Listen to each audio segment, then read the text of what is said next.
हाँ बच्चों, क्या हाल है? सभी लोग ठीक है? आज हम लोग रेस्पिरेशन का अगला आधा पार्ट डिस्कस करने वाले हैं, पढ़ने वाले हैं बच्चों। यस यस, सभी लोग अटेंडेंस अपनी लगा दीजिए बच्चों। ओके ओके, वालेकुम सलाम बच्चों।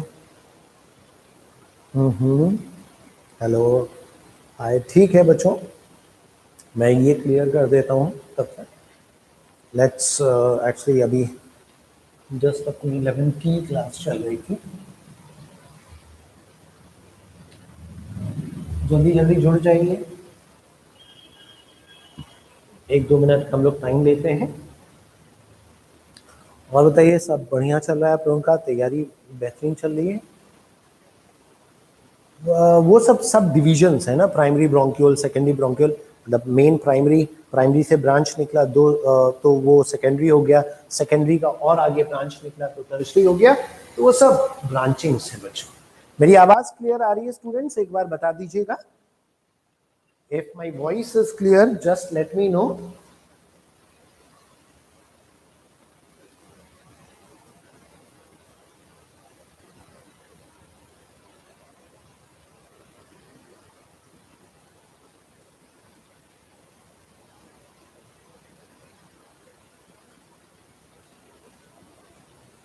ठीक है बच्चों, अब हम लोग आज के सेशन को स्टार्ट करते हैं स्टूडेंट्स।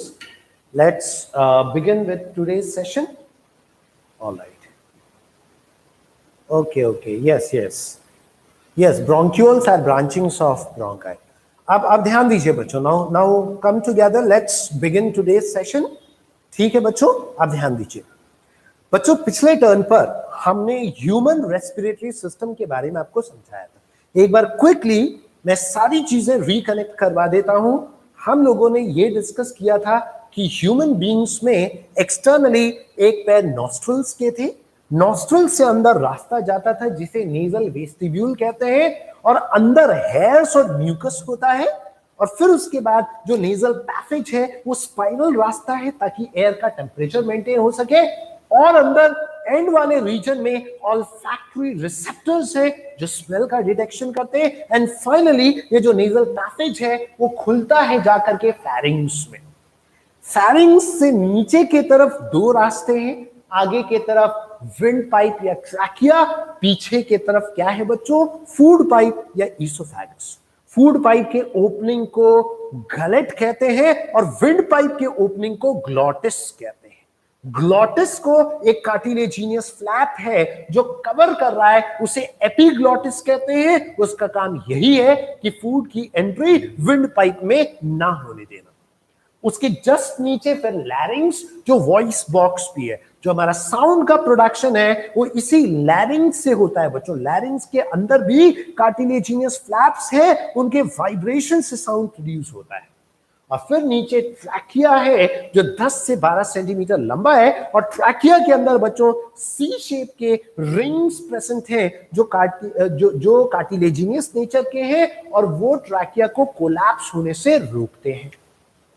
उसके बाद फिर हमने बताया ट्रैकिया दो ब्रांचेस में डिवाइड होता है जिन्हें ब्रोंकस कहते हैं। ये ब्रोंकस एंटर करते हैं लंग्स में। हमारे पास दो लंग्स हैं, एक राइट लंग जिसका साइज बड़ा है, left lung that is comparatively smaller in size. Both the lungs are externally protected और कवर्ड बाय प्लूरा या प्लूरल मेम्ब्रेन। दो मेम्ब्रेन होती है एक एक लंग के ऊपर चढ़ी हुई, और दोनों मेम्ब्रेन के बीच में एक स्पेस है जिसे प्लूरल कैविटी कहते हैं। और उस प्लूरल कैविटी में एक फ्लूइड है जिसे प्लूरल फ्लूइड कहते हैं। वो फ्रिक्शन को और शॉक्स और जर्क्स को एब्जॉर्ब करने का काम करते हैं। उसके बाद फिर हमने फाइनली क्या बताया था बच्चों?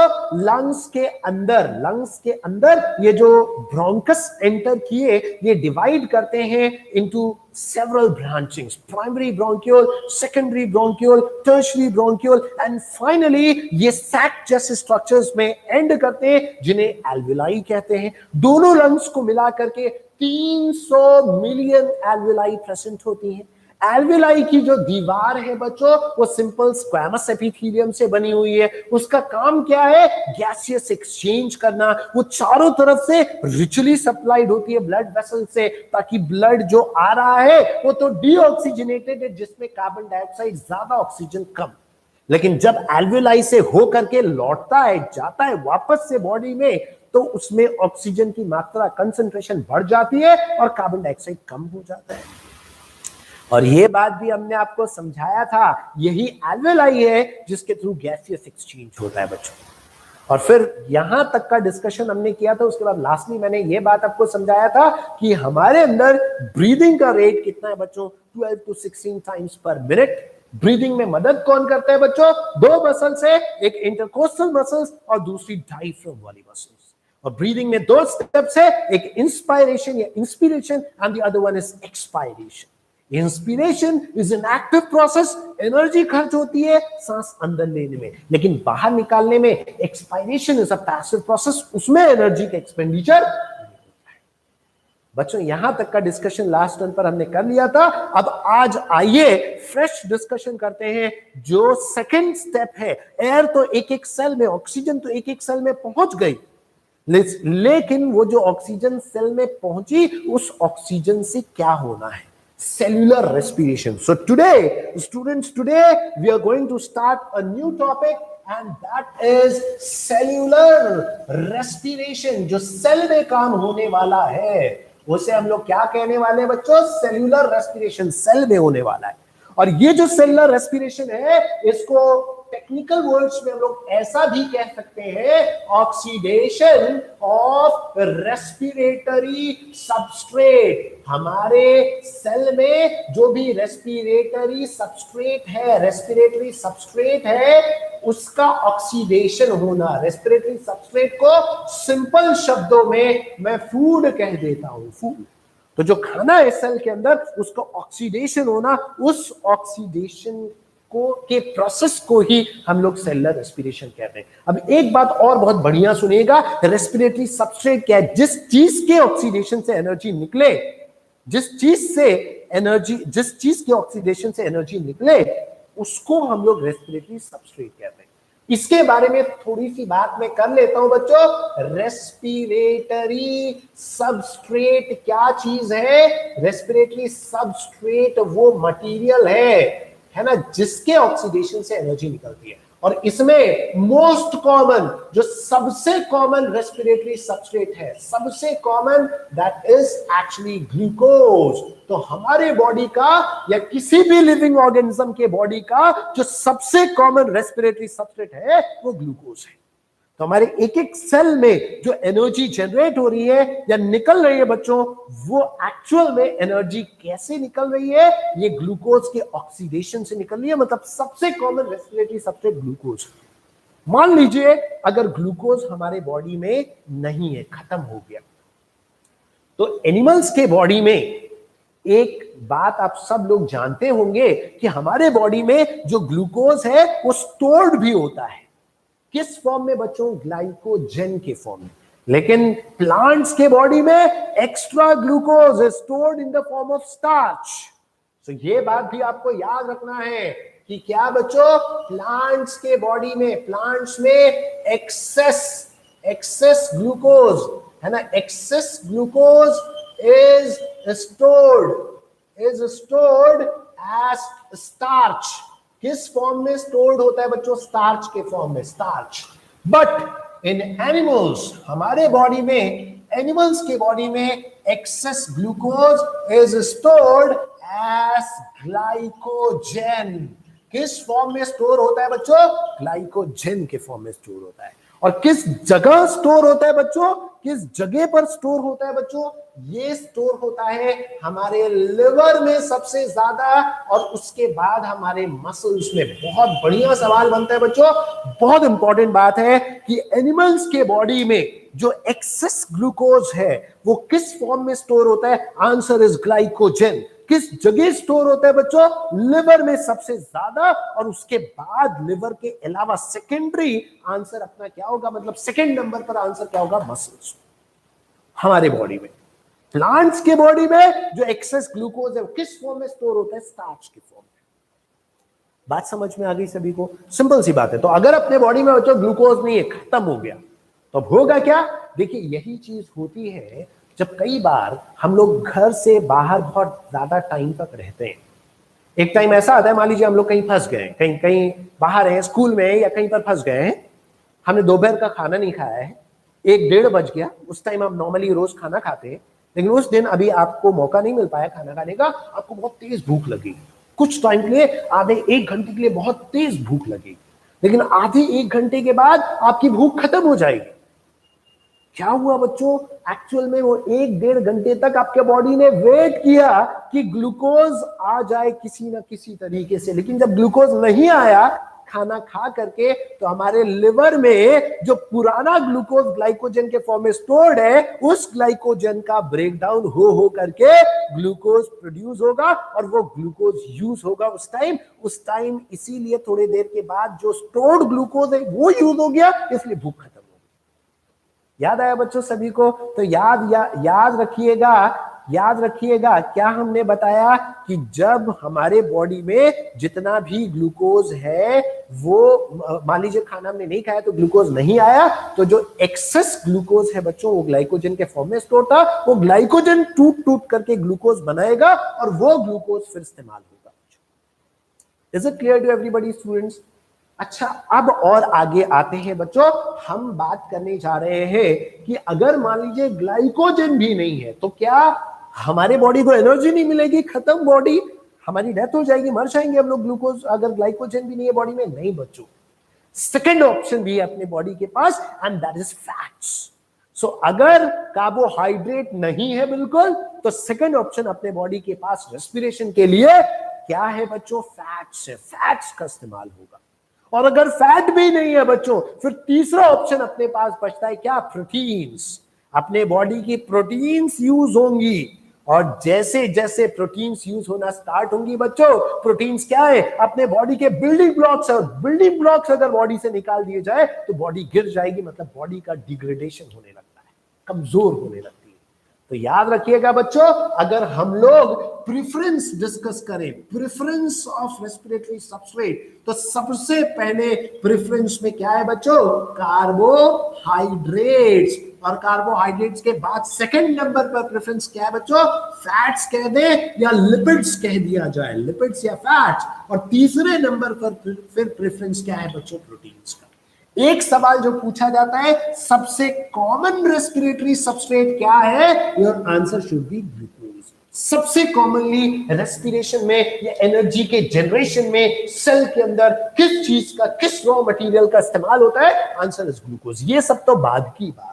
पहली बात और पहली इंपॉर्टेंट बात तो यही है कि the most common respiratory substrate is glucose. If glucose is not available, then these are the secondary options. बच्चों बात सभी को क्लियर हो गई?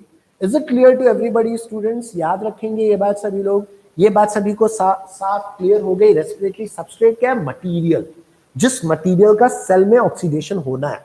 ऑक्सीडेशन का मतलब क्या बच्चों? अब वो बात आप समझते ही, ऑक्सीजन कंबाइन करके एनर्जी का जनरेशन होना। कैसे होगा अभी सब बताऊंगा, बट ऑक्सीडेशन समझ गए ना? रेस्पिरेटरी सबस्ट्रेट से ही एनर्जी जनरेट होनी। तो जो रॉ मटेरियल है बच्चों, that is respiratory substrate. I hope ये बात सभी को समझ में आ गई बच्चों। अब ध्यान दीजिएगा और आगे चलते हैं। सेल्यूलर रेस्पिरेशन 2 मेन टाइप्स का होता है। सबसे पहला टाइप हम आपको बताएं बच्चों, एरोबिक रेस्पिरेशन। सब लोग जानते हैं ना बच्चों, सेल्यूलर रेस्पिरेशन 2 टाइप्स का, एक एरोबिक और एक एनारोबिक। सब लोग जानते हैं ना। अब दोनों में बच्चों से फर्क पूछो तो साफ डायरेक्टली बोलते हैं एरोबिक रेस्पिरेशन सर जो ऑक्सीजन के प्रेजेंस में होता है, और एनारोबिक रेस्पिरेशन जो ऑक्सीजन के एब्सेंस में होता है। बट बच्चों एक बहुत बारीकी टेक्निकल डिटेल मैं आपको बताता हूं, सुनिएगा। एरोबिक रेस्पिरेशन वो रेस्पिरेशन है जिसमें फूड का या रेस्पिरेटरी सबस्ट्रेट का कंप्लीट ऑक्सीडेशन होता है, जिससे एनर्जी ज्यादा जनरेट होती है। ये बात आपकी गलत नहीं है कि ऑक्सीजन के प्रेजेंस में होता है, वो बात भी सही है, ऑक्सीजन के प्रेजेंस में तो होता है, लेकिन उससे भी ज्यादा इंपॉर्टेंट बात यह है कि सेल्यूलर रेस्पिरेशन में जो एरोबिक रेस्पिरेशन है उसमें रेस्पिरेटरी सबस्ट्रेट का कंप्लीट ऑक्सीडेशन होता है, और जो एनारोबिक रेस्पिरेशन है उसमें रेस्पिरेटरी सबस्ट्रेट का इनकम्प्लीट या पार्शियल ऑक्सीडेशन होता है बच्चों, इनकम्प्लीट या पार्शियल ऑक्सीडेशन। तो ये मेजर डिफरेंस है। सेकंड डिफरेंस आप कह सकते हैं कि सर एरोबिक ऑक्सीजन के प्रेजेंस में और एनारोबिक ऑक्सीजन के एब्सेंस में, सेकंड डिफरेंस बोल सकते हैं। लेकिन पहला डिफरेंस आज के बाद दिमाग में यही रखिएगा, आज के बाद हमेशा यही बोलिएगा कि sir aerobic respiration complete oxidation of respiratory substrate, anaerobic respiration incomplete और partial oxidation of respiratory substrate. बच्चों बात समझ में आ गई? अभी बात करेंगे उसके बारे में। पार्शियल ऑक्सीडेशन का मतलब पूरे तरीके से ऑक्सीडाइज नहीं हुआ, और क्या, पूरे तरीके से उसकी एनर्जी जनरेट आउट नहीं हुई। चलिए अब ध्यान दीजिए बच्चों, और आगे चलते हैं। एरोबिक रेस्पिरेशन के सामने पहले ये बात कह दे और इसके स्टेप्स पढ़ लेते हैं। तो एरोबिक रेस्पिरेशन में क्या कहते हैं बच्चों? Complete oxidation, complete oxidation of respiratory substrate, complete oxidation of respiratory substrate. और फिर दूसरी बात क्या कहते हैं बच्चों? ब्रैकेट में अकर्स इन द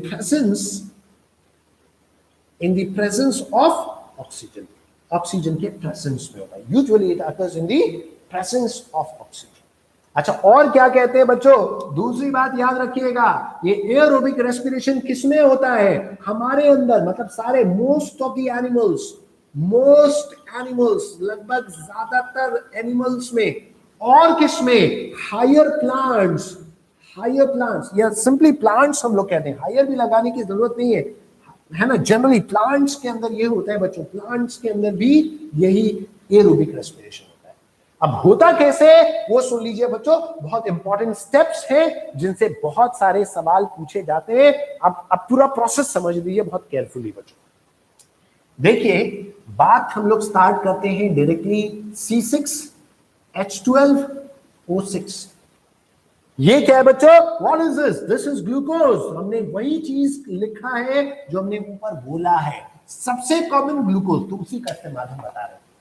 इस ग्लूकोज का कन्वर्जन होता है किसमें? Into 2 molecules of pyruvic acid. What is this pyruvic acid? Students, this is a 3 carbon compound. ये कितने कार्बन का मॉलिक्यूल है बच्चों? ग्लूकोज में कितने कार्बन? 6।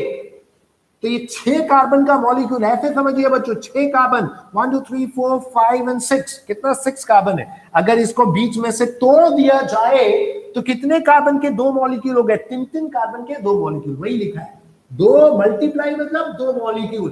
पायरुविक एसिड के, एक पायरुविक एसिड कितना? 3 कार्बन, तो 2 पायरुविक एसिड, 3 + 3 6 कार्बन, तो वही 6 कार्बन का ग्लूकोज बीच से टूट गया और 3 कार्बन के 2 पायरुविक एसिड मॉलिक्यूल बना लिया। इस स्टेप को एक बहुत स्पेशल नाम से जानते हैं बच्चों। इस स्टेप को हम लोग कहते हैं ग्लाइकोलाइसिस, GLYCOLYSIS, ग्लाइकोलाइसिस। देखिए नाम से भी आपको आइडिया हो रहा है, ग्लाइको मतलब ग्लूकोज, लाइसिस मतलब टूटना, तो ग्लूकोज का टूटना या ग्लाइकोलाइसिस कहते हैं। किस जगह होता है? सेल में तो हो रहा है, सेलुलर रेस्पिरेशन सेल में तो होगा, लेकिन सेल में किस जगह? साइटोप्लाज्म में, या और बेहतर हो हम कहते हैं साइटोसोल में। किस जगह हो रहा है बच्चों? ये साइटोप्लाज्म में या साइटोसोल कहें, ये और ज्यादा बेहतर। अच्छा बच्चों, सभी को याद है ना साइटोसोल और साइटोप्लाज्म में क्या डिफरेंस है students? Cytoplasm minus cell organelle. जितने भी सेल ऑर्गेनल अगर साइटोप्लाज्म में से माइनस कर दें तो क्या बन जाता है? साइटोसोल बन जाता है, सिर्फ फ्लूइड वाला कंपोनेंट। तो आप यहां साइटोप्लाज्म लिख सकते हैं, बट ज्यादा बेहतर है आप साइटोसोल लिखते हैं। बात समझ में आ गई? तो cytosol is actually cytoplasm minus cell organelle. तो पहला स्टेप सभी को समझ में आ गया।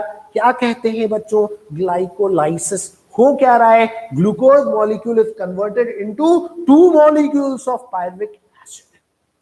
बच्चों एक बात और मैं आपको बता दूं, इस स्टेप में अलग से एक बात याद रखिएगा, 8 एटीपी का सिंथेसिस भी होता है। 8 ATP is being synthesised. Adenosine triphosphate के बारे में अलग से मैं आपको बताऊंगा बच्चों, लेकिन ये याद रखिएगा कि इस स्टेप में, ग्लाइकोलाइसिस वाले स्टेप में 8 एटीपी का सिंथेसिस होता है। कैसे होता है वो बच्चों आगे क्लास 11th में डिटेल में पूरे चैप्टर में आप समझेंगे, है ना, स्टेप बाय स्टेप बताया जाता है। अभी डायरेक्टली ये बात दिमाग में याद रख लीजिए कि 8 एटीपी तो इस स्टेप में भी होगा। बात समझ में आ गई बच्चों? याद रखिएगा 8 एटीपी ग्लाइकोलाइसिस वाले स्टेप में प्रोड्यूस होता है और क्या बन जाता है बच्चों? Pyruvic acid. अब और आगे बात देख लीजिए, समझ लीजिए बच्चों, ये पायरुविक एसिड से आगे एक पूरी साइकिल चलती है बच्चों, और उस साइकिल को हम लोग कह देते हैं क्रेब्स साइकिल। और वो साइकिल बच्चों ऑक्सीजन के प्रेजेंस में होती है, और वो साइकिल माइटोकॉन्ड्रिया के अंदर होती है। और उस स्टेप के बाद चलिए यहां पर पहले मैं ये चीज लिख दूं, क्या ये जो पायरुविक एसिड है, now what will happen, a cycle that is called as Krebs cycle, KREBS। Kreb एक साइंटिस्ट का नाम है, उनके नाम पर ही ये दिया गया है। और किस जगह होगा बच्चों ये साइकिल? ये माइटोकॉन्ड्रिया में ये साइकिल चलेगी। Kreb cycle takes place in the mitochondria and in the presence of oxygen, in the presence of oxygen। अभी पहले ध्यान से सारी बातें सुन लीजिए, समझ लीजिए, जब ये बता दूंगा तब मैं आपके डाउट्स लूंगा। अभी क्लियरली सुन लीजिए सारी बातें जो बता रहा हूं, है ना। क्या बताया कि दो मॉलिक्यूल्स पायरुविक एसिड के बने। अब ये जो दो मॉलिक्यूल पायरुविक एसिड के हैं ये इस्तेमाल होते हैं आगे क्रेब्स साइकिल, और क्रेब्स साइकिल में इस्तेमाल होने के बाद बच्चों, है ना, क्या बन जाता है यहां पर? 6 molecules of carbon dioxide and students उसके साथ साथ एटीपी बन जाते हैं। और ये जो एटीपी है ना, ये इंक्लूड करके बताया जा रहा है 38 एटीपी। तो कितना एटीपी, कितनी एनर्जी बन रही है बच्चों? Energy that is equivalent to 38 ATP. This energy is equivalent to 38 ATP। मतलब इस 38 में ये 8 ATP ये वाली इंक्लूडेड है ऑलरेडी। तो अगर आपसे पूछ लिया जाए, देखिए सवाल क्या पूछे जाते हैं, यही कि pyruvic acid is actually utilised in Krebs cycle at which place? Answer is mitochondria. Krebs cycle किस जगह होता है? माइटोकॉन्ड्रिया में। क्रेब्स साइकिल बेसिकली किस जगह हो रहा है? माइटोकॉन्ड्रिया में हो रहा है, और ये वाला जो स्टेप है आगे वाला वो ऑक्सीजन के प्रेजेंस में हो रहा है। अब बताइए बच्चों, अब बताइए, ये पूरा एरोबिक रेस्पिरेशन है बच्चों। अब बताइए अगर यहां तक के डिस्कशन में कोई डाउट हो तो क्विकली मुझसे पूछ लीजिए, फिर मैं आगे बढ़ूंगा बच्चों। अच्छा एक चीज और मैं आपको बता दूं बच्चों, एक चीज और मैं आपको बता दूं कि यहां पर 1 ग्लूकोज मॉलिक्यूल 686 किलो कैलोरी बराबर ये एनर्जी जनरेट होती है ना। एक ग्लूकोज मतलब ये प्लस नहीं दिखाऊं, यही या तो 38 एटीपी कह दूं स्लैश लगा करके कह दूं 686 kilo calorie energy is being produced, energy is being produced. हाँ बच्चों अब बताइए, अब मैं आपके डाउट्स लूंगा, क्विकली पूछ लीजिए। 6 कार्बन डाइऑक्साइड में कार्बन और ग्लाइकोलाइसिस इंक्लूडेड है। यस, यही जो ग्लूकोज का कार्बन है, यही कार्बन है बच्चों जो पूरा 6 कार्बन डाइऑक्साइड बाहर निकला है ना। दैट इज दी कार्बन, जो ग्लूकोज का 6 कार्बन है वही। Sir what is ATP? अभी एटीपी के बारे में अलग से बताऊंगा एंड में, बट अभी ये कैलकुलेशन याद रख लीजिए। कुछ जगह पर 38 के जगह 36 एटीपी भी लिखा हुआ होता है, बट कॉमनली 38 बोला जाता है। सर 8 एटीपी चाहिए होता है इसे?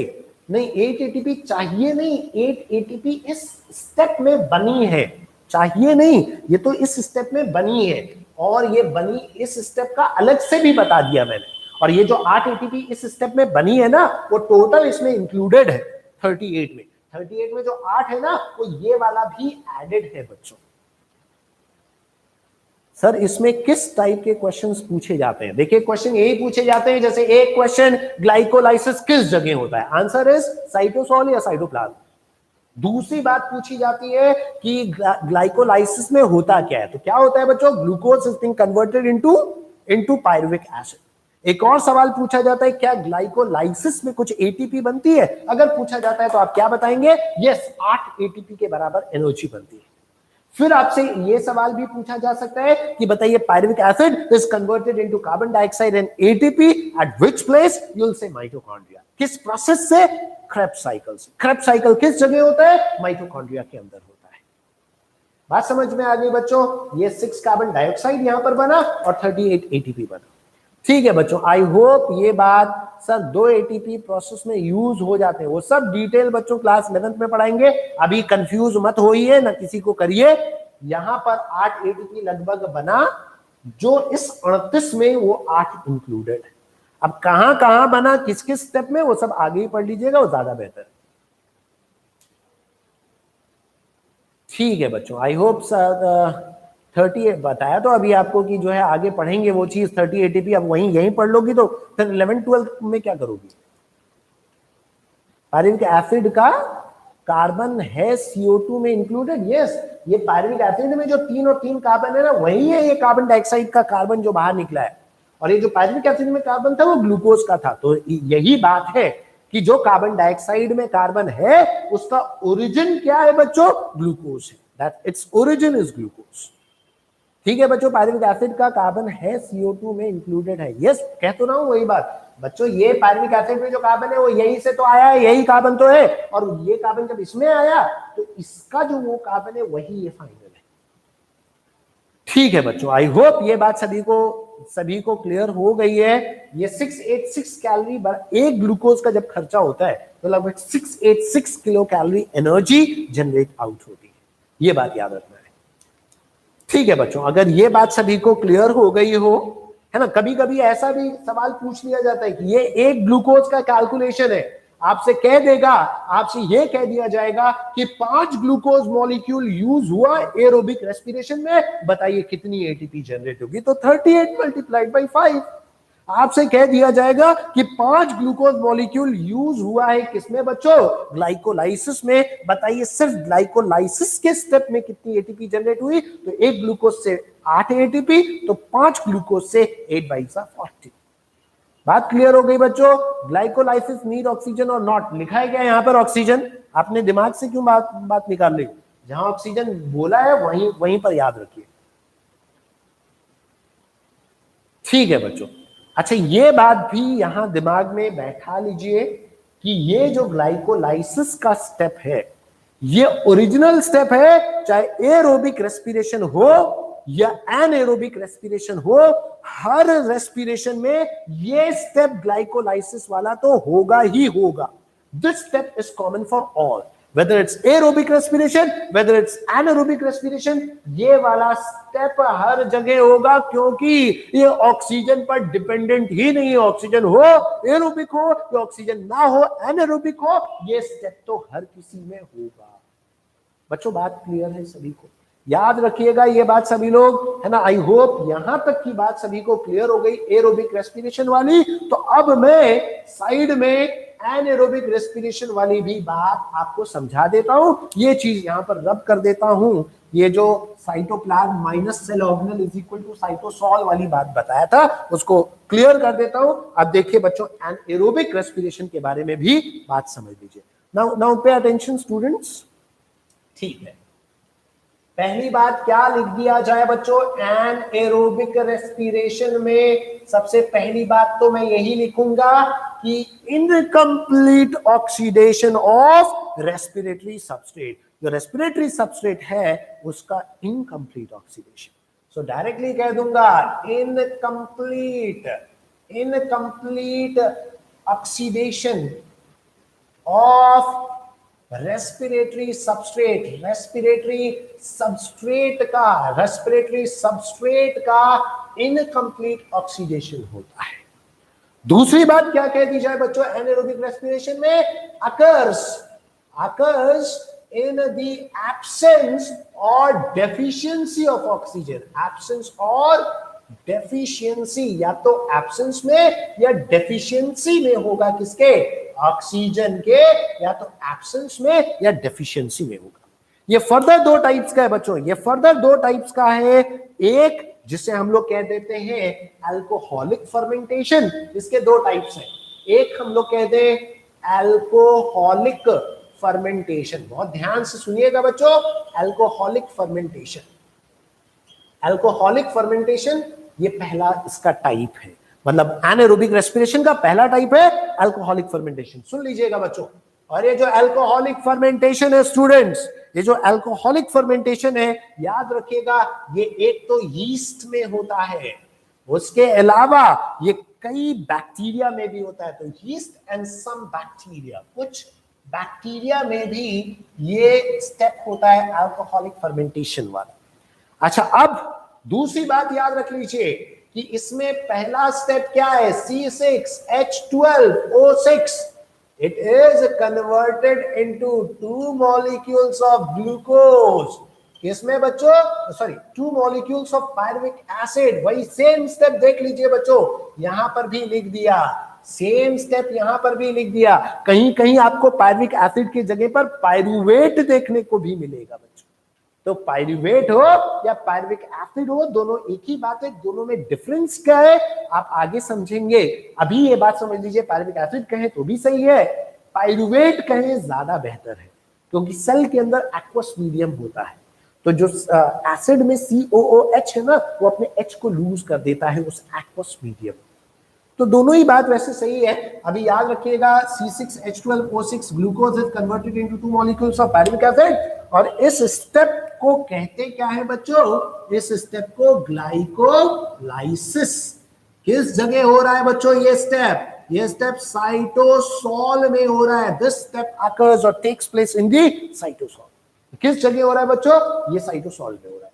और एक बात याद रखिएगा, पायरुविक एसिड में कितने कार्बन, 3 कार्बन, ग्लूकोज में कितने कार्बन बच्चों, 6 कार्बन। सेम बात, 3 कार्बन के 2 मॉलिक्यूल बन गए। अच्छा बच्चों, एक बात और मैं आपको बता दूं, यहां पर भी आप सोच रहे होंगे कि सर 8 ATP तो बना होगा। बिल्कुल सही बात है, 8 ATP तो बना है, लेकिन जो अगला स्टेप है इसका, ये जो पायरुविक एसिड बना ना बच्चों, ये पायरुविक एसिड अभी आगे कन्वर्ट होने वाला है किसमें, 2 मॉलिक्यूल्स ऑफ C2H5OH। C2H5OH क्या है बच्चों, इथेनॉल। और इथेनॉल के अंदर कितने कार्बन, 2 कार्बन। ऐसे कितने मॉलिक्यूल बने हैं, 2 मॉलिक्यूल, तो कुल 4 कार्बन तो हो ही पाया बच्चों। यहाँ 3 कार्बन के 2 मॉलिक्यूल है, तो यहाँ तो 6 कार्बन था, यहाँ सिर्फ 4 कार्बन हो पाया टोटल। तो प्लस 2 कार्बन जो बचा, वो 2 कार्बन डाइऑक्साइड के फॉर्म में भी रिलीज आउट होता है। और बच्चों एक बात और सुनिए, ये जो 8 ATP निकला यहां पर, उसमें से 8 ATP अंदर यूज, सॉरी 6 ATP यहां पर यूज भी हुआ। तो 8 ATP बना तो था, लेकिन 6 ATP उस 8 में से खर्च भी हो गया, यूज भी हो गया। तो इसका मतलब फाइनल सिर्फ कितना, 2 ATP के बराबर एनर्जी जनरेट हो। How many ATP? Only 2 ATP is being finally released out। क्योंकि इस स्टेप में 8 ATP बना तो था, लेकिन इस 8 में से 6 ATP यहां खर्च हो गया। और बच्चों तो फाइनली 8 बना, 6 खर्च हुआ, बचा कितना, 2। तो नेट ATP का गेन कितने का है बच्चों, सिर्फ 2 ATP। और एक बात बता दूं बच्चों, तो यहाँ CO2 भी निकलता है, यहाँ ATP भी निकलता है, और यहाँ इथेनॉल भी निकलता है। और ये जो सेकेंड स्टेप है बच्चों, इसको मैं दूसरे कलर से, रेड कलर से लिख देता हूं, क्योंकि बहुत इंपॉर्टेंट स्टेप है। ये कहां पर होता है बच्चों, it occurs in absence of oxygen. ये एब्सेंस ऑफ ऑक्सीजन, ऑक्सीजन के एब्सेंस में होता है।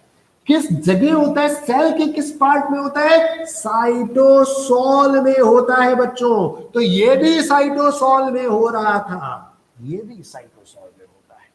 तो पूरा प्रोसेस ही साइटोसोल में हो रहा है, यहां माइटोकॉन्ड्रिया में कोई स्टेप नहीं हो रहा है। तो बच्चों अब ये बात आई होप आपको बिल्कुल समझ में आ गई कि चाहे एरोबिक रेस्पिरेशन हो या एनारोबिक रेस्पिरेशन हो, दोनों में जो पहला स्टेप है ग्लाइकोलाइसिस है, ये ग्लाइकोलाइसिस साइटोसोल में होती है और हर जगह ये स्टेप कॉमन है, चाहे एरोबिक ऑर्गेनिजम्स हो या एनारोबिक ऑर्गेनिजम्स हो। यहां पर क्या बताया बच्चों, पहले स्टेप को क्या कहते हैं, ग्लाइकोलाइसिस। होता क्या है, glucose molecule is converted into 2 molecules of pyruvic acid and the second step is this pyruvic acid is converted into ethanol into 2 molecules of carbon dioxide and only 2 ATP. Why 2 ATP? Because 8 ATP was produced in glycolysis. 6 ATP was consumed in the second step of production of ethanol. Only 2 net ATP is being released out. So the net total एक glucose से सिर्फ 2 ATP के बराबर energy generate out होती है। बच्चों ये एक ग्लूकोज का था। आपसे सवाल कॉम्प्लिकेटेड करने के लिए कहा जा सकता है कि मान लीजिए 10 ग्लूकोज मॉलिक्यूल का यीस्ट के अंदर अल्कोहलिक फर्मेंटेशन या एनारोबिक रेस्पिरेशन हो रहा है, बताओ कितनी एटीपी जनरेट होगी। तो 1 से 2 एटीपी एक ग्लूकोज से, 10 ग्लूकोज से 20 एटीपी जनरेट आउट। बात समझ गए ना बच्चों, क्लियर है, डायरेक्ट सिंपल श्योर शॉर्ट बात है बच्चों, सभी को ये बात क्लियर होनी चाहिए। इसमें अगर कोई डाउट हो तो क्विकली बता दीजिए बच्चों। अभी एटीपी के बारे में एंड में बात करेंगे, इतना जल्दी इंपेशेंट क्यों हो जाते हैं। एटीपी के बारे में पूरा डिटेल में अभी समझाऊंगा बच्चों, कितने कितने बॉन्ड में क्या एनर्जी। ठीक है बच्चों, ये बात आई होप सभी को क्लियर हो गई हो। सर रिपीट कर दीजिए क्वेश्चन ये मैंने बोला था, एक ग्लूकोज का तो आप समझ गए बच्चों, कितना एटीपी एनारोबिक रेस्पिरेशन से एक ग्लूकोज से जनरेट हो रही है, 2 एटीपी। अगर मैं आपसे सवाल कह दूं कि बताओ 500 ग्लूकोज मॉलिक्यूल यीस्ट के अंदर इस्तेमाल हुआ है एनारोबिक रेस्पिरेशन में, टोटल नंबर ऑफ एटीपी कितनी बनेगी, तो एक ग्लूकोज से 2 एटीपी, तो 500 ग्लूकोज से कितना बच्चों, या 500 ग्लूकोज से 500 into 2 1000 एटीपी मॉलिक्यूल। और वही अगर सवाल में घुमा देता कि हमारे एक सेल के अंदर उस 500 ग्लूकोज मॉलिक्यूल का एरोबिक रेस्पिरेशन वो हो रहा है, तो कितनी एनर्जी बनेगी, तब भी आप बता देंगे। 1 से 38 एटीपी, 500 मल्टीप्लाइड बाई 38, आपका आंसर आ जाएगा। बच्चों क्या बताइए, यहां तक कोई बात में अगर डाउट हो तो क्विकली बता दीजिए, नहीं तो हम लोग आगे बढ़ते हैं। किसी को कोई डाउट एटीपी के बारे में, अभी डिटेल में समझाऊंगा क्या मॉलिक्यूल है एटीपी अलग से, है ना। अभी यहां तक की बात अगर क्लियर हो गई हो तो क्विकली बता दीजिए स्टूडेंट्स, है ना, मैं आगे बढ़ूंगा फिर। ठीक है बच्चों, if you all are having no doubt then let's proceed further and let's talk about. चलिए बात करते हैं बच्चों, हम लोग एक और बात रह गई है अपनी, एंड दैट इज एक्चुअली, इसको ऐसा करता हूं बच्चों में, यहाँ कार्बन डाइऑक्साइड लिखा था ना, प्लस यहाँ पर क्या लिख दूं, 38 एटीपी या और 686 किलो कैलोरी। अब यहां स्पेस जनरेट करना था थोड़ा सा। सेकंड वाला टाइप भी देख लीजिए बच्चों, एनारोबिक रेस्पिरेशन का, उसे कहते हैं लैक्टिक एसिड फर्मेंटेशन। ये भी एनारोबिक रेस्पिरेशन है, लैक्टिक एसिड फर्मेंटेशन बच्चों, लैक्टिक एसिड फर्मेंटेशन भी एनारोबिक रेस्पिरेशन है। और ये किस जगह होता है बच्चों, ये सबसे कॉमन, हम रोज आना इस प्रोसेस को हम अपने घरों में खाते पीते भी है, मतलब हम लोग उसके बारे में सोचते नहीं है। कर्ड, दही किसने बनाया बच्चों, कौन से बैक्टीरिया ने, लैक्टोबैसिलस ने। किस प्रोसेस से बनाया, answer is lactic acid fermentation. Lactobacillus ने यही वाला रेस्पिरेशन करके वो लैक्टिक एसिड पैदा किया है, प्रोड्यूस किया है स्टूडेंट्स।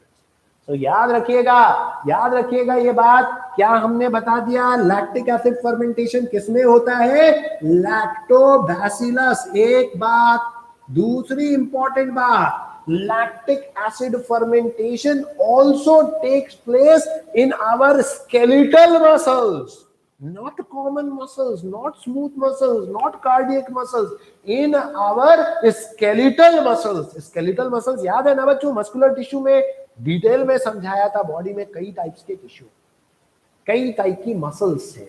तो जो स्केलेटल मसल्स है उसमें होता है, कब, हमेशा नहीं, जब ऑक्सीजन की कमी हो जाती है। तो याद रखिएगा, क्या कह दूं बच्चों, स्केलेटल मसल्स में लैक्टिक एसिड फर्मेंटेशन। क्या होता है, कैसे होता है बच्चों, पूरी बात सुन लीजिए, आप ध्यान दीजिए यहां पर सभी लोग। Now pay attention on the concept. पहला स्टेप अगेन वही सेम, C6H12O6। पहला स्टेप ग्लाइकोलाइसिस। क्या बन रहा है बच्चों, दो मॉलिक्यूल्स पायरुविक एसिड का। पायरुविक एसिड में कितने कार्बन, 3 कार्बन। इस स्टेप को कहते क्या है बच्चों, इस स्टेप को कहते हैं ग्लाइकोलाइसिस। फिर वही बात रिपीट हो गई कि ये स्टेप तो हर जगह होगा, ग्लाइकोलाइसिस वाला। ये किस जगह होगा बच्चों, ये साइटोसोल में या साइटोप्लाज्म में होगा। इसमें कितनी एटीपी बनती है, अकेले इस स्टेप में 8 एटीपी बनती है। अगर बात यहीं तक खत्म हो जाती एनारोबिक रेस्पिरेशन में तो ज्यादा एनर्जी प्रोड्यूस होती, लेकिन ऐसा नहीं होता है। और आगे ये जो दो मॉलिक्यूल पायरुविक एसिड की बनी, ये दो मॉलिक्यूल पायरुविक एसिड की फर्दर कन्वर्ट होती है बच्चों किसमें, दो molecule of lactic acid. Lactic acid में बच्चों मैं आपको याद दिलवा दूं, 3 कार्बन, एक लैक्टिक एसिड में 3 कार्बन है, तो 2 लैक्टिक एसिड में कुल मिलाकर के 6 कार्बन हो गए बच्चों। 2 lactic acid 6 carbon, 1 lactic acid 3 carbon, 2 lactic acid 6 carbon. तो जो 6 कार्बन ग्लूकोज से चला था वही 6 कार्बन लैक्टिक एसिड में कन्वर्ट हो गया। मतलब यहां कार्बन डाइऑक्साइड रिलीज आउट नहीं होती है बच्चों। प्लस यहां पर भी बच्चों सिर्फ 2 एटीपी, क्यों, जो ग्लाइकोलाइसिस में 8 बनी थी उसका क्या 2 बस बची है, क्योंकि 6 फिर से खर्च हो गई बच्चों इस स्टेप में। ये जो सेकंड स्टेप है उसमें 6 एटीपी का खर्चा हो गया। तो ये बात याद रखिएगा बच्चों, ये जो स्टेप यहां पर दिखाया है, इस स्टेप को और नीचे थोड़ा सा दिखा दूं ऊपर से, कहीं आप कंफ्यूज ना हो जाए। क्या लिखा हूं बच्चों, 6 एटीपी यहां पर एरो अंदर के तरफ दिखाया हूं, मतलब स्टेप में कंज्यूम हो गई। और ये बात याद रखिएगा बच्चों, ये वाला स्टेप भी किस जगह होता है, साइटोसोल में, या साइटोप्लाज्म कह सकते हैं, या साइटोप्लास्ट भी बोला जा सकता है। अभी जामिया के एंट्रेंस में यही सवाल पूछा गया था बच्चों कि ये वाला स्टेप जो लैक्टिक एसिड फर्मेंटेशन है वो किस जगह पर होता है। आंसर इज साइटोप्लास्ट या साइटोप्लाज्म या साइटोसोल, सबसे बेस्ट बात है बच्चों। ये वाला ऑक्सीजन के डेफिशिएंसी में होता है, इन दी डेफिशिएंसी ऑफ ऑक्सीजन। ऑक्सीजन के डेफिशिएंसी में ये वाला स्टेप होता है बच्चों। अच्छा बच्चों, ये बात याद रखना है, यहां पर भी कितना एटीपी बनी, सिर्फ 2 एटीपी। इस पूरे प्रोसेस को क्या बोल देते हैं बच्चों, लैक्टिक एसिड फर्मेंटेशन कह देते हैं। यहां रॉ मटेरियल क्या यूज हो रहा है, ग्लूकोज, लेकिन बन क्या रहा है फाइनली, लैक्टिक एसिड बन रहा है। यही लैक्टिक एसिड तो हम लोग कर्ड में खाते हैं, तो उसका खट्टापन जो कर्ड का महसूस होता है, इसी लैक्टिक एसिड। ज्यादा दिन का दही हो जाता है तो खट्टापन बढ़ जाता है, क्योंकि जो लैक्टोबैसिलस है रेस्पिरेशन तो करेगा ही, और ये एनारोबिक रेस्पिरेशन करेगा, ये लैक्टिक एसिड फर्मेंटेशन करेगा, तो और लैक्टिक एसिड बनाएगा। जितना लैक्टिक एसिड ज्यादा उतना खट्टापन भी ज्यादा हो जाएगा। बच्चों ये बात सभी को क्लियर हो गई, इज इट क्लियर स्टूडेंट्स। अब मुझे क्विकली बता दीजिए, अगर इसमें डेफिशिएंसी मतलब कमी हो जाना है ना, कम हो जाना कोई चीज, दैट इज डेफिशिएंसी। और बताइए बच्चों, और किसी को कोई डाउट, और किसी, what is the meaning of fermentation. Fermentation का मतलब वही, जब ऑक्सीजन का बेसिकली एब्सेंस होना है ना, या जैसे पुराने टाइम में वो जो अल्कोहलिक बिवरेजेस बनाते थे उसको फर्मेंट करके बनाते थे, तो माइक्रोब्स के यूज से बनाते थे। फर्मेंट करना मतलब यूजुअली ऑक्सीजन के एब्सेंस में उस चीज को या उस प्रोसेस को रखना या कमी में रखना।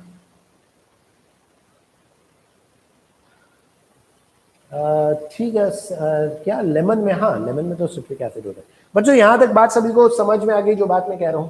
अब एक बात बताइए, आप सब लोगों ने सुना होगा कि कई बार मस्कुलर क्रैम्प्स हो जाते हैं। अब उसका मैं एक प्रैक्टिकल बात आपको याद भी दिलवाता हूं। स्टूडेंट्स बहुत गौर से सुनिएगा और आप सब लोगों को बिल्कुल एकदम प्रैक्टिकली याद आ जाएगी वो चीज।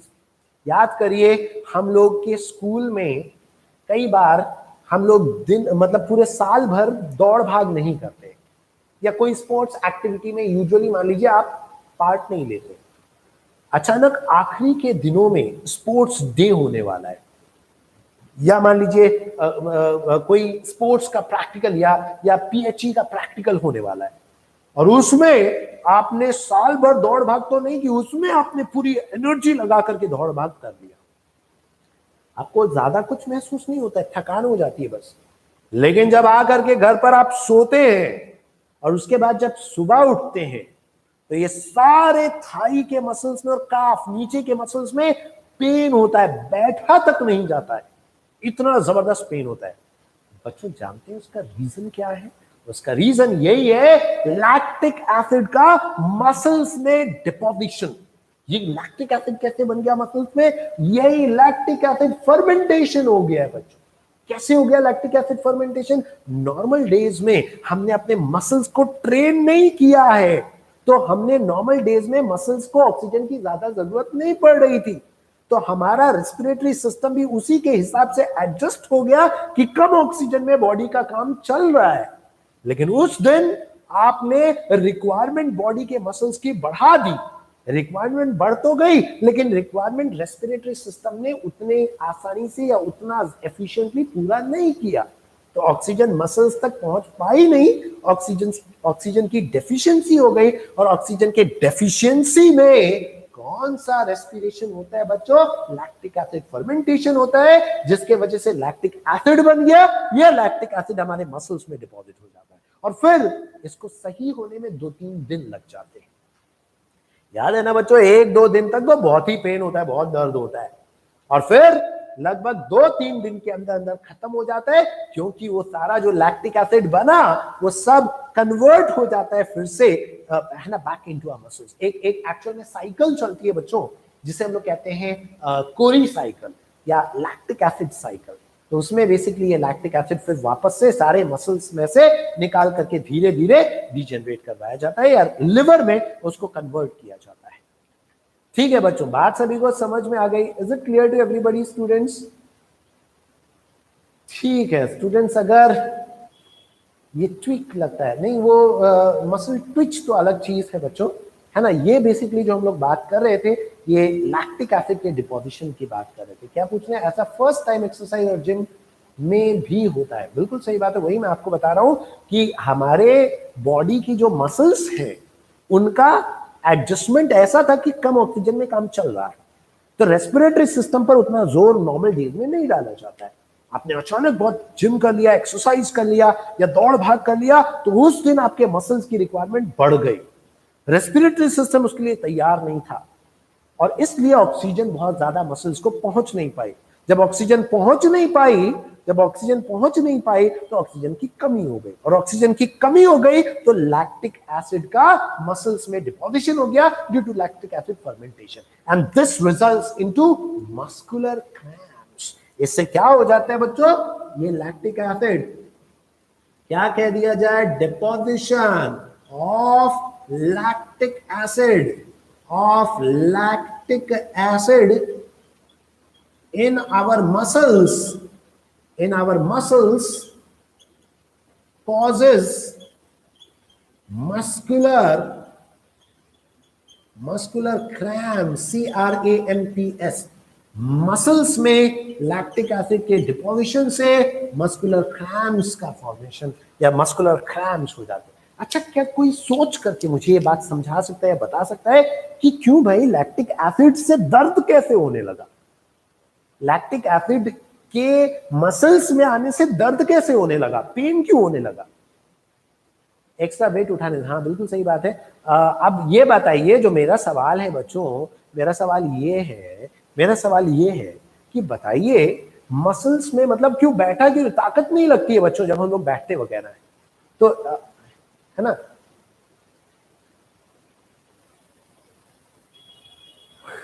ठीक है, मैं पूछ रहा था क्या कि ये ऐसा क्यों होता है, मतलब पेन क्यों होने लगता है बच्चों? What do you think? Anyone students?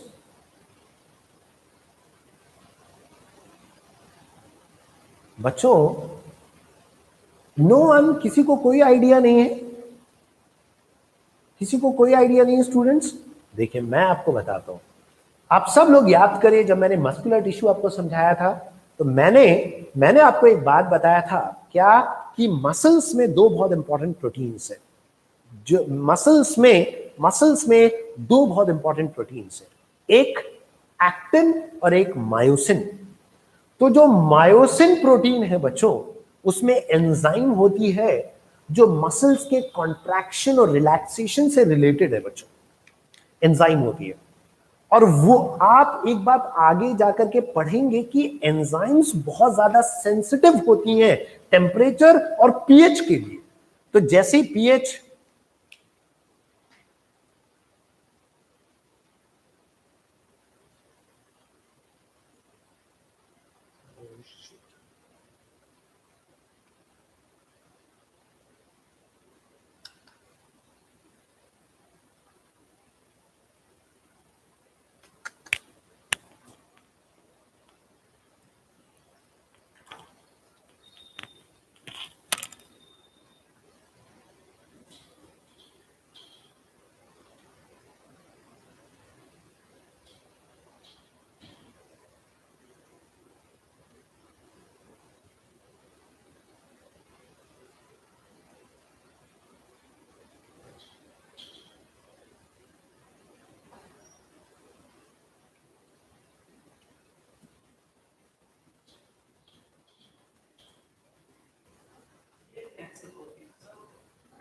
अच्छा, इसमें तो इंस्टॉल भी करना होगा।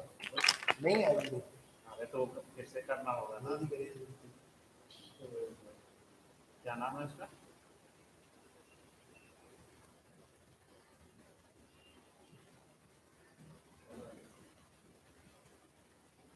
नाम बताइए ना sir. IVCam, iVCam. क्या?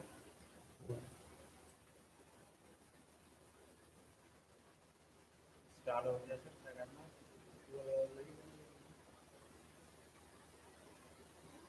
हेलो,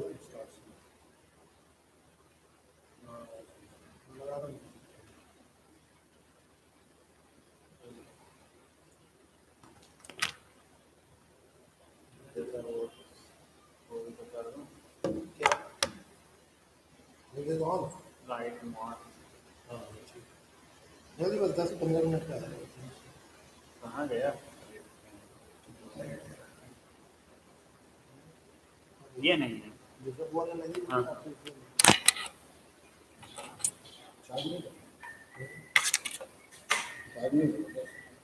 इससे हो रहा था, लेकिन वो डिस्चार्जिंग का रेट ज़्यादा है। यही तो बात है।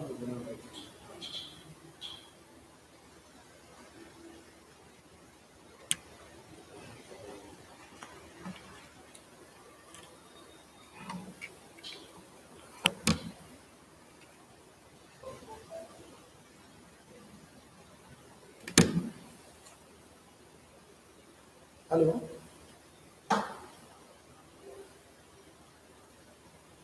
हाँ हाँ वो हो गया, अभी इंस्टॉल किया।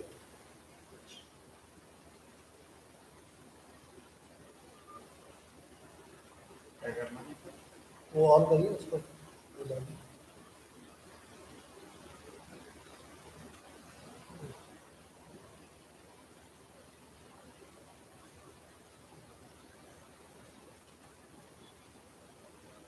यूएसबी डिबगिंग होने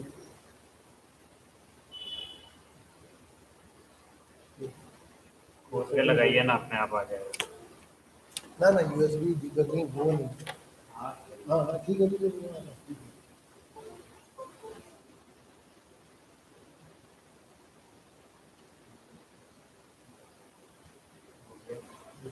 क्या? ठीक है, अरे नहीं ऐसे करिए। हाँ ठीक है।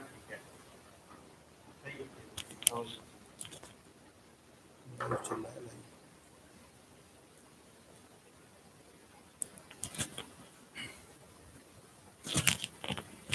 हाँ बच्चों, आगे सभी लोग,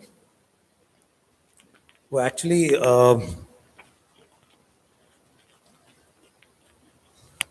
कोई बच्चे लुकमा दे रहे हैं, कहाँ तक हो गया था, ठीक है। तो एक्चुअली वो मोबाइल फोन स्विच ऑफ हो गया था बच्चों, है ना।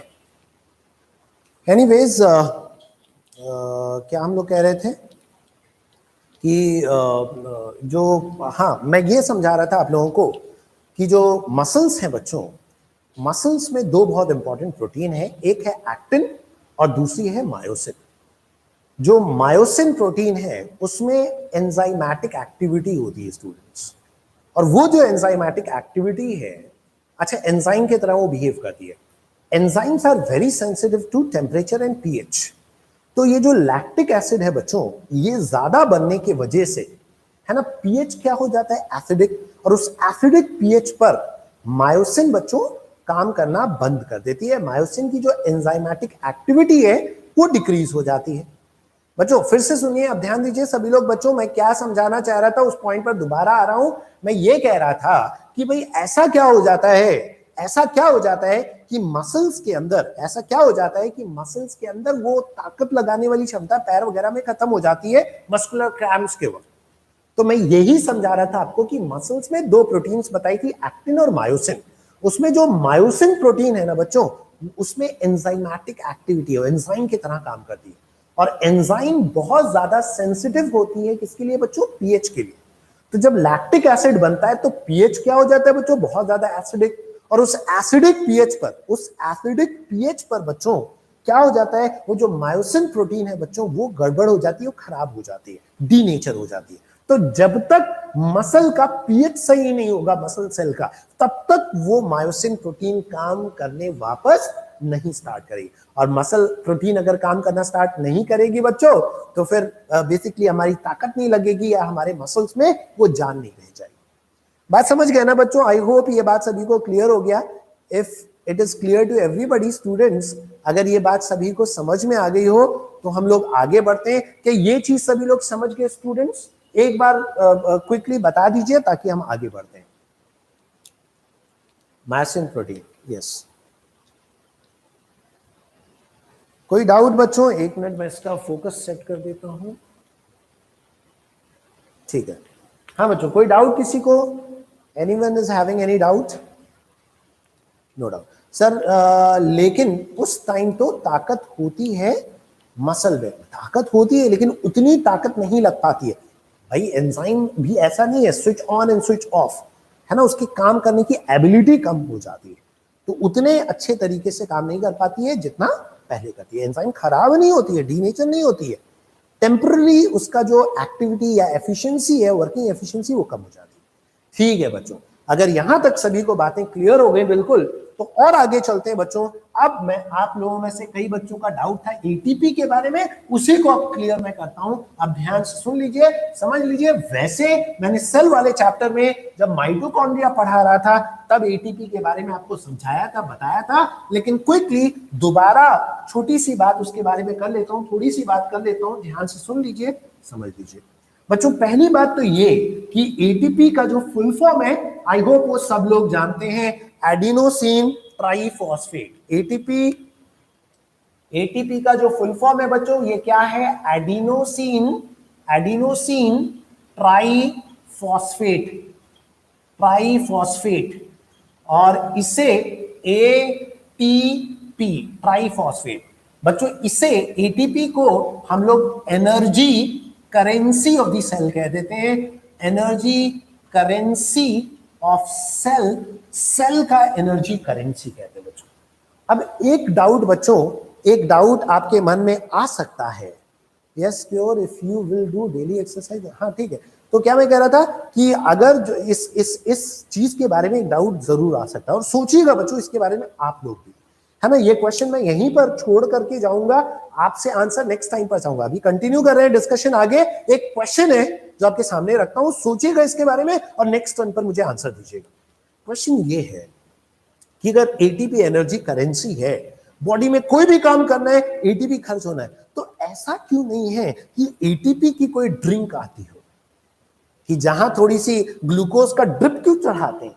अगर ग्लूकोज भी बॉडी में जाकर के, सेल में जाकर के एटीपी ही जनरेट हो रहा है माइटोकॉन्ड्रिया से, या ग्लाइकोलाइसिस में 8 एटीपी, तो फिर एटीपी की कोई ड्रिंक क्यों नहीं आती है जिसको डायरेक्टली पिए और ग्लूकोज वगैरह तो छोड़ो, वो तो लेट लगेगा, उसमें तो फिर भी टाइम लगेगा। एटीपी की अगर कोई ड्रिंक आती तो जबरदस्त होता कि एटीपी लिया, एकदम बेसिकली एनर्जी पूरा बॉडी के अंदर बढ़ गई।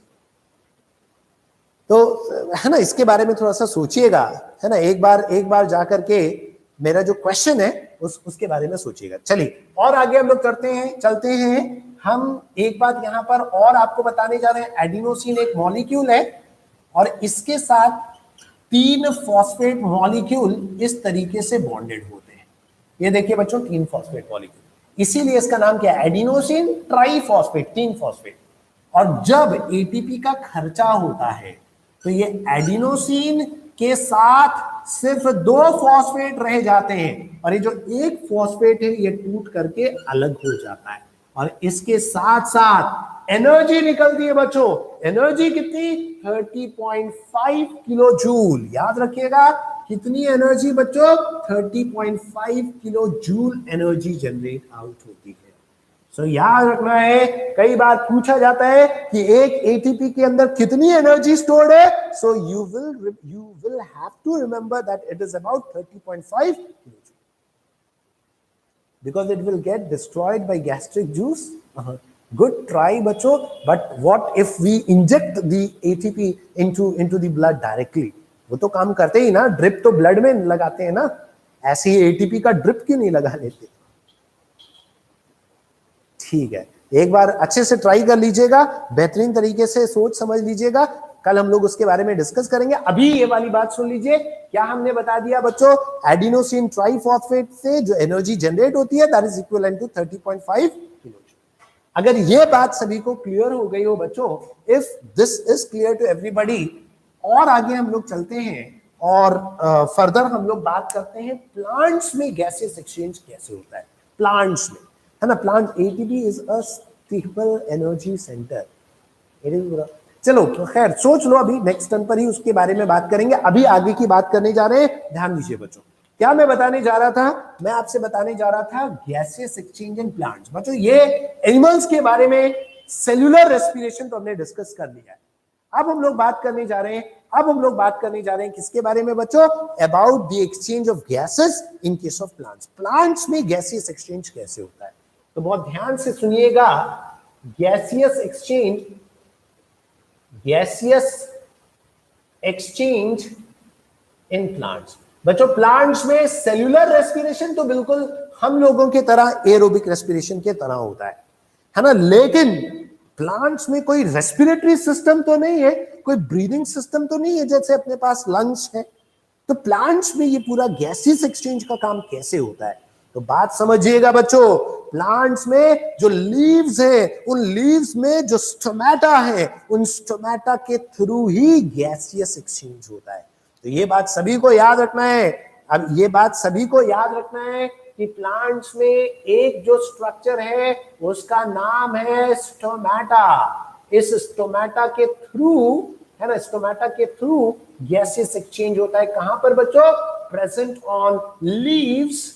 कहां पर प्रेजेंट होता है, लीव्स पर प्रेजेंट होता है, and on other green parts, और बाकी ग्रीन पार्ट्स में भी स्टोमेटा प्रेजेंट होता है, लेकिन बहुत कम। मेनली कहां पर प्रेजेंट है बच्चों, लीव्स पर प्रेजेंट है। एक और इंपॉर्टेंट बात बच्चों, कि स्टोमेटा के अलावा एक और स्ट्रक्चर्स होते हैं जिनको कहा जाता है लेंटिसल्स, LENTICELS, लेंटिसल्स। बच्चों स्टोमेटा तो ओपन एंड क्लोज होते हैं, ये तो खुलते और बंद होते हैं, open and close, but lenticels are permanently open.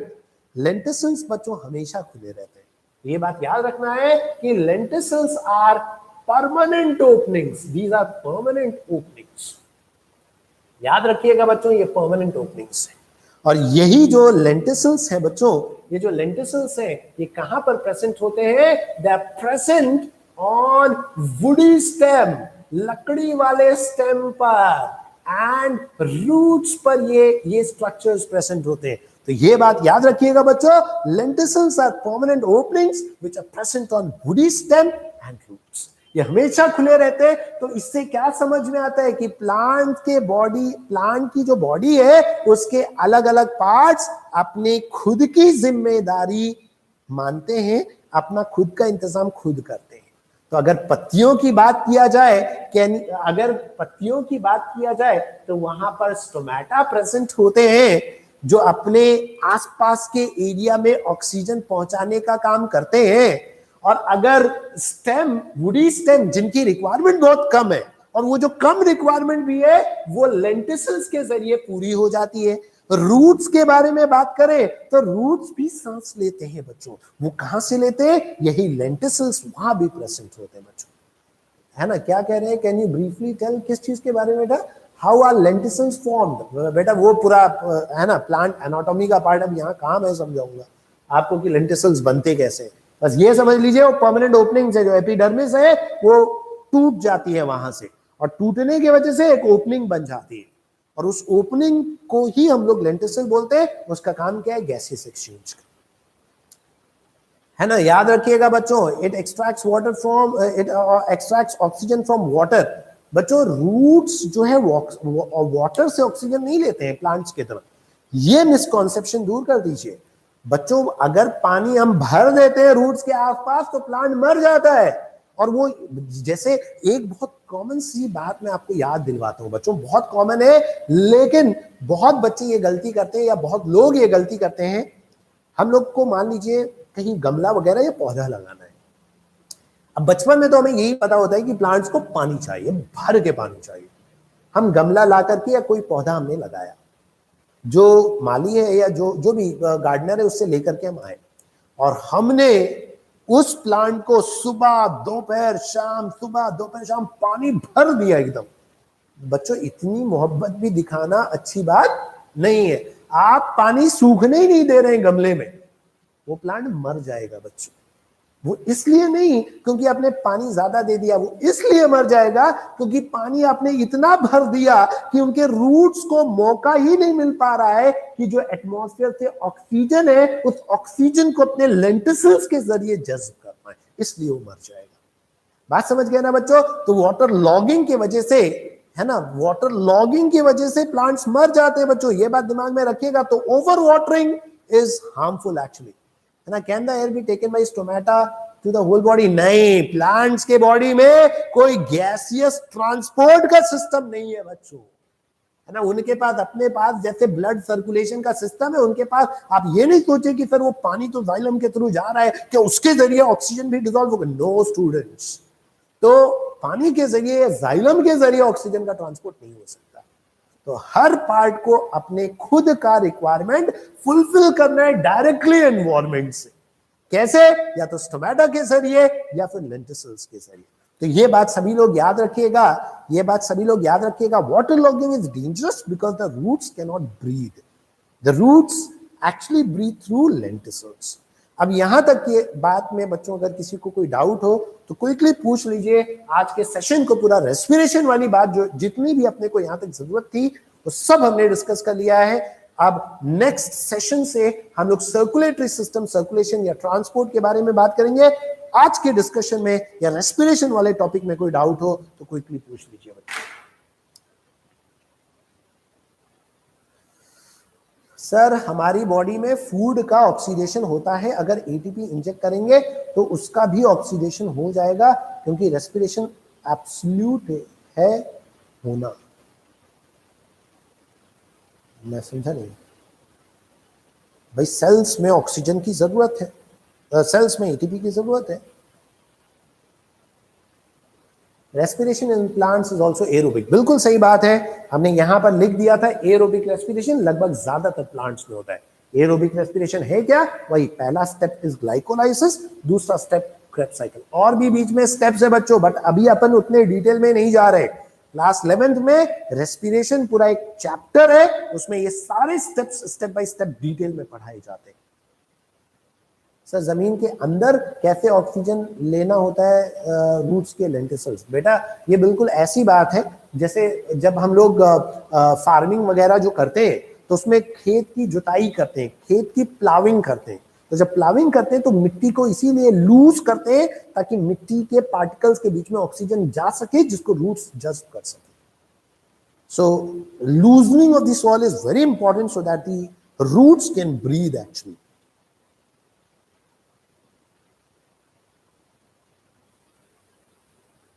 अब सब लोग जो है गूगल मार मार करके अभी आंसर देना चाह रहे हैं. सर ऑक्सीजन तो वाटर में डिसॉल्व हो जाएगा तो फिर प्लांट्स वाटर में ऑक्सीजन डिसॉल्व क्यों नहीं हो सकता है? बेटा देखिए डिसॉल्व ऑक्सीजन हो सकता है, उसके लिए मना नहीं है, बट मेरा कहना यह है कि प्लांट का जो अलग अलग पार्ट्स का रिक्वायरमेंट है वो रिक्वायरमेंट फुलफिल बच्चों directly oxygen from the environment लेने से होता है. और प्लस एक और बात बच्चों, प्लांट्स में जब फोटोसिंथेसिस हो रही है, फोटोसिंथेसिस के प्रोसेस में भी ऑक्सीजन जनरेट आउट होती है, तो वो ऑक्सीजन रेस्पिरेशन में इस्तेमाल हो जाती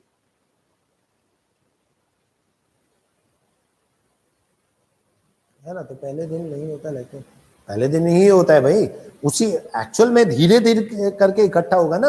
ऐसा नहीं है कि एक बार दौड़े तो पूरा लैक्टिक एसिड भर गया हमारे मसल्स के अंदर. लैक्टिक एसिड का डिपोजिशन धीरे धीरे होगा और धीरे धीरे वो लैक्टिक एसिड जो डिपॉजिट हो रहे हैं उनका इफेक्ट फिर मसल प्रोटीन मायोसिन पर भी धीरे धीरे होगा. कोई भी चीज अपने बॉडी में बहुत एकदम रैंडम तुरंत नहीं होती है. Yes, on the next turn will start about transport. ठीक है बच्चों, आज के सेशन को हम लोग है ना यहाँ पर एंड करते हैं. आज की डीपीटी जाकर के प्रैक्टिस करिएगा स्टूडेंट्स, है ना, वो लोड हो जाएगी. आज के सेशन को यहीं पर एंड करते हैं students. Okay students, good bye.